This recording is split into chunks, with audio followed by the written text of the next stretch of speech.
Vote কেন্দ্রের বাইরে বিভিন্ন জায়গায় ভোটারদেরকে বাধা দেয়া এবং ভোটারদের আসা যাওয়ার পথে বিঘ্ন সৃষ্টি করার অপরাধে পুলিশ বেশ 14-15 জনকে আটক করেছে। তার মধ্যে আপনারা নিশ্চয়ই জানেন আলমডাঙ্গা উপজেলায় চিতলা ইউনিয়নে একজনের 15 দিনের কারাদণ্ড হয়েছে। আর আমাদের চুয়াডাঙ্গার আলমডাঙ্গায় আরেকজনের 5 দিনের কারাদণ্ড হয়েছে এবং আরও কয়েকজনের বিচারিক যে ব্যবস্থা আছে সেটি প্রক্রিয়াধীন আছে। আপনারা জেনে খুশি হবেন যে আমরা অবাধ, সুষ্ঠু, নিরপেক্ষ একটি নির্বাচন উপহার দেওয়ার জন্য আমরা পেশাদারিত্বের সাথে আমাদের টিম চুয়াডাঙ্গার সর্বস্তরের ফোর্স অফিসার মিলে যেভাবে কাজ করছি, আশা করছি যে কোনো ধরনের বিঘ্ন হবে না এবং আমাদের যারা বিজ্ঞ এক্সিকিউটিভ ম্যাজিস্ট্রেটবৃন্দ এবং জুডিশিয়াল ম্যাজিস্ট্রেটবৃন্দ মাঠে আছেন তারা অত্যন্ত সক্রিয়ভাবে দায়িত্ব পালন করছেন এবং সাদা পোশাকে পুলিশও খুব তৎপর আছে, যার কারণে ছোটোখাটো কোনো বিচ্যুতি হলেই আমরা তাৎক্ষণিকভাবে সেটি খবর পাচ্ছি এবং আমরা আইনের আওতায় নিয়েছি।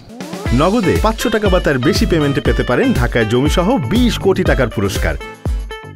চুয়াডাঙ্গা সদর এবং আলমডাঙ্গায় সকাল থেকে ভোট গ্রহণ শুরু হয়েছে। উপস্থিতি ক্রমান্বয়ে বাড়ছে। আমরা বেশ কয়েকটি কেন্দ্রে, আমি এবং সম্মানিত পুলিশ সুপার মহোদয় সহ পুরো টিম আমরা কিন্তু বেশ কয়েকটি কেন্দ্রে আমরা গিয়েছি, সকলের সঙ্গে আমরা কথা বলেছি এবং বয়োজ্যেষ্ঠ অনেক ভোটার কিন্তু তারা অত্যন্ত সচেতন এবং ভোট কেন্দ্রে আসছেন এবং ভোটার উপস্থিতি ক্রমান্বয়ে বাড়ছে, বেলা বাড়ার সাথে সাথে বাড়ছে। আমরা আশা করি যে নির্ধারিত যে সময় আছে সেটি আরও ভোটার ব্যাপকভাবে সমাগম ঘটবে। এখনও পর্যন্ত আমরা কোথাও অপ্রীতিকর ঘটনা আমরা এখনও পাইনি। যে অভিযোগগুলো আসছে সেখানে সাথে সাথে আমাদের এক্সিকিউটিভ ম্যাজিস্ট্রেট যারা আছেন তারা অ্যাকশান নিচ্ছেন। একই সাথে বিজ্ঞ জুডিশিয়াল ম্যাজিস্ট্রেট ওনারাও দায়িত্ব পালন করছেন। ইতিমধ্যে জেনেছেন যে আলমডাঙ্গাতে 2 জনের কারাদণ্ড হয়েছে এবং অনেকেই বিচারের অপেক্ষায় আছেন।